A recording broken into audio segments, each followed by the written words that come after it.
Sağlamlığının qeydinə qalan hər kəsi salamlayıram. Səhiyyə televiziyasında tibb xəbərlərinin vaxtıdır. Studiyada Günel İbadovadır. Baxaq görək dünyada və ölkədə hansı vacib tibb hadisələri baş verib. Vaxtından əvvəl doğulmuş uşaqlara peyvənd vurdurmaq lazımdırmı? Bu barədə Azərbaycan Respublikasının Səhiyyə Nazirliyinin Respublika Gigiyenik Epidemioloji Mərkəzinin direktor müavini Afaq xanım Əliyeva danışıb. Sualların cavabını necədir? Birlikdə biləcəyik. Vaxtından əvvəl və ya az çəki ilə doğulan körpələr peyvənd olunmalıdırmı? Səhiyyə Nazirliyinin Respublika Gigiyena və Epidemiologiya Mərkəzinin direktor müavini Afaq Əliyeva səhiyyə.go.az saytına verdiyi müsahibədə bu mövzuya aydınlıq gətirib. Afaq Əliyevanın sözlərinə görə vaxtından əvvəl doğulan uşaqlar anadan daha az qoruyucu anticismlər alırlar. Bu anticismlər onların orqanizmindən daha sürətlə xaric olması səbəbindən həmin körpələrdə yoluxucu xəstəliklərə qarşı təbii müdafiə zəif olur və infeksiyalara yoluxma riski daha da artır. Bu səbəbdən də direktor müavini qeyd edib ki, vaxtından əvvəl və ya aşağı çəkili doğulan körpələr həkim pediatrın qərarı ilə profilaktik peyvənd təqviminə uyğun olaraq peyvənd oluna bilərlər.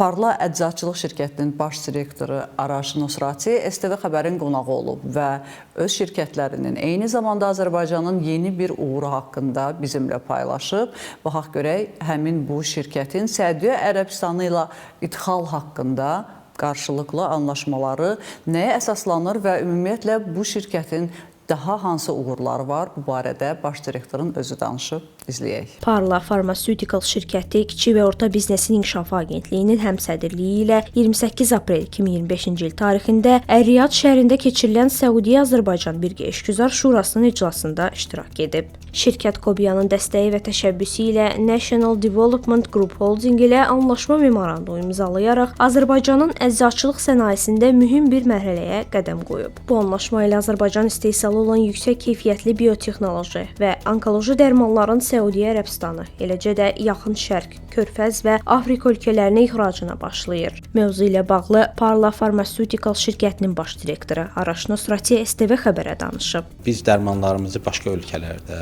Səudiyyə Ərəbistan daxil və Afrika ölkələrdə daxil planlaşdırırıq ki, ixrac edək. Və bu çox önəmlidir ki, bizim istehsal gücümüz planımızın əsasında olsun və o bizə bir prioritetdir. O səbəbdən biz istehsal sahəmizi genişləndiririk. Artıq bizim bir dənə ən böyük istehsal sahəmiz Azərbaycanda bitmək üzrədir.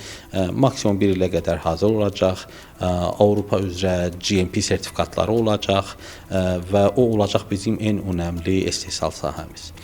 Amma yenə də başqa böyük şirkətlər kimi dərman sektorunda çalışırıq ki, ələ çatan olduğu üçün dərmanları öz zavodlarımızı başqa ölkələrdə də orada quraq ki, imkanımız olsun ki, daha başqa bazarlara ələ çatan olsun.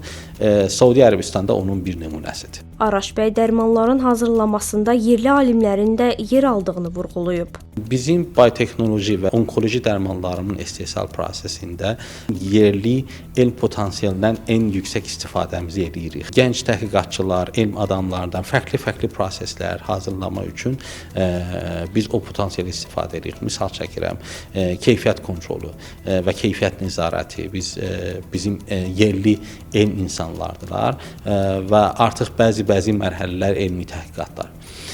Ondan əlavə biz Tibb Universiteti ilə də əməkdaşlıq edirik. Baş direktor əczaçılıq sahəsində Azərbaycanın gələcəyi ilə bağlı proqnozlarını da paylaşıb. 2020-nin əvvəlində biz 98% dərmanları idxal edirdik Azərbaycan. Cənab Prezident 2020 mayda dərman üzrə bir fərman imzalatdı ki, imkan verirdi ki, yerli istehsal genişlənsin. Dərman sektorunda 5 il çox qısa zamandır. Amma biz 5 il ərzində artıq dərmanlarımızı başqa ölkələrə ixrac edirik. Və bu göstərir ki, bizim ölkə bu sahədə nə qədər inkişaf edir. Amma aynı zamanda mən düşünürəm ki, minimum Azərbaycanda 10-20 bizim gibi şirkət ehtiyacı var ki, həm ölkəmizə və həm də başqa ölkələrə ixrac edək. O zaman mən fikirləşirəm ki, növbəti 5 ildə bu inkişaf sürəti daha çox güclənəcək. İlkin mərhələdə əməkdaşlıq hematologiya, endokrinologiya və onkologiya sahələrində istifadə edilən 10-a yaxın qabaqcıl dərmanları əhatə edəcək. Bu məhsullara rekombinant faktor 8, teriparatid, semaglutid və palbosiklib daxildir. Layihə Kiçik və Orta Biznesin İnkişafı Agentliyinin və Səudiyyə Ərəbistanı Xarici İnvestisiya Nazirliyinin dəstəyi ilə həyata keçirilir deyə Parla Pharmaceuticals'ın baş direktoru Arash Nosrati bildirib.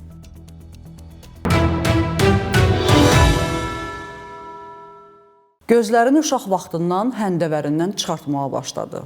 Bununla da dost-tanış əylənirdilər. Lakin bir müddət gəldi, bunu o qədər peşəkarlıqla elədi ki, Guinnessin rekordlar kitabına düşdü. Lakin bu cür gözlərini yuvasından çıxartmaq onun gələcək görmə qabiliyyətinə mənfi təsir edə bilərmi? Bunun fəsadları varmı? Sualımızın cavabını isə cərrah-oftalmoloq Leyda Kazımova verəcək. Baxaq görək, doktor, bu cür qeyri-adi insana yaraşmayan, hətta xas olmayan keyfiyyətin ona xələl gətirə biləcəyini deyəcəkmi? Baxaq. Gözlərini yuvasından çıxaran gənc Guinnessin rekordlar kitabına düşdü. 28 yaşlı gənc unikal qabiliyyəti sayəsində gözlərini göz yuvalarından 1,88 sm qədər çıxara bilməsi ilə Guinnessin rekordlar kitabına daxil olub. İtaliyanın Milan şəhərində yaşayan Uruqvaylı Williams Martinin bu qabiliyyəti onda uşaqlıqdan var. Təxminən 8-9 yaşında olarkən o gözləri ətrafındakı əzələləri boşaldaraq gözlərini hədəqəsindən çıxara biləcəyini kəşf edib. Gözləri bu hala gətirmək görməyə zərərlidirmi? Sualın cavabını cərrah-oftalmoloq Leyda Kazımova verib. Qabarmış gözlər, buna oftalmologiyada egzoftalm deyilir. Egzoftalmda göz almalarının göz yuvalarından həddindən artıq önə çıxdığı bir vəziyyətdir. Əslində bu əhəmiyyətli ödem fonunda deməli gözün xarici əzələləri tərəfindən gözün görmə sinirinin sıxılması ilə müşahidə olunur. Göz almasının qabarması fonunda görmə sinirinin mexaniki uzanması və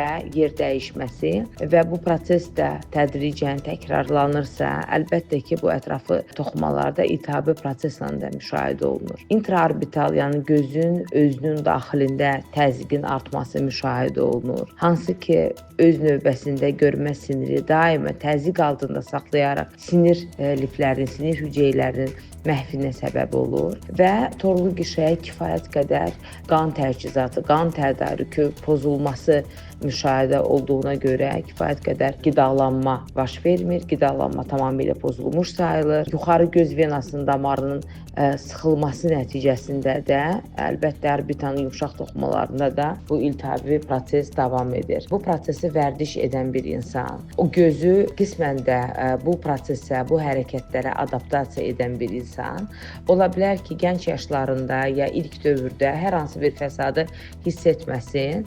Amma bu proses fizioloji olmadığına görə, normal olmadığına görə və göz əzələlərini, orbitanın təzyiqini yüksək, davamlı yüksək saxladığına görə əlbəttə ki, fəsadları da görmüş olacaq. Gözünü yuvasından çıxaran Williams isə yalnız dostlarını və təsadüfi yoldan keçənləri təəccübləndirməklə kifayətlənmir, həm də sosial şəbəkələrdə populyarlıq qazanır. Onun bu hərəkəti nümayiş etdirdiyi videolar minlərlə baxış toplayır və izləyicilər ondan bu qeyri-adi hərəkəti təkrarlamağını xahiş edir.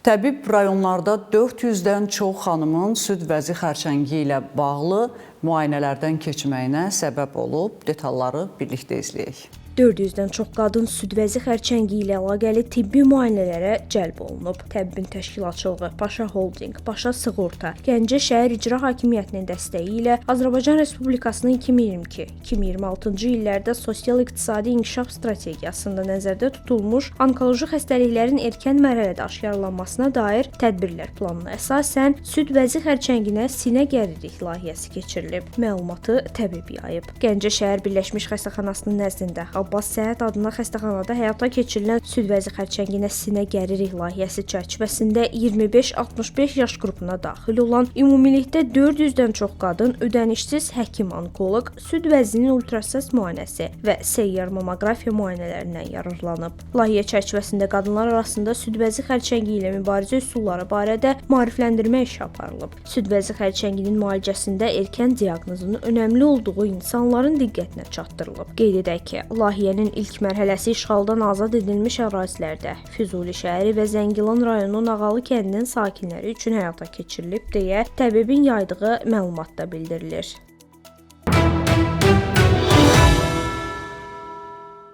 Səhər yeməyində bu 3 məhsul mütləq masada olmalıdır. Hansılar mən deməyəcəm, diqqətlə izləyib biləcəksiniz.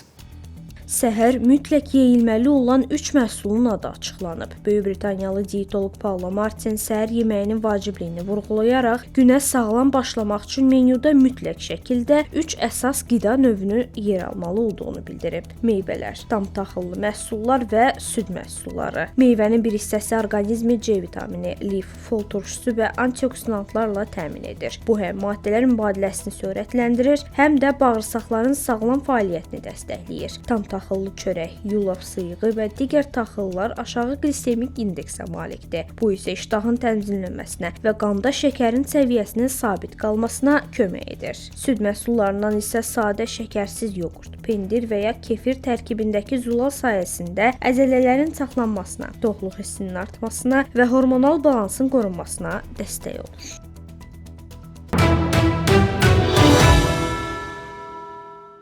Bugün olan səhiyyə xəbərlərimiz bu qədər. Dünyada və ölkədə baş verən ən vacib tibb xəbərlərini bizdən izləyin. Unutmayın, bilmək hər zaman bir addım öndə olmaq deməkdir. Özünüzü və doğmalarınızı qoruyun. Sağ olun, salamat qalın.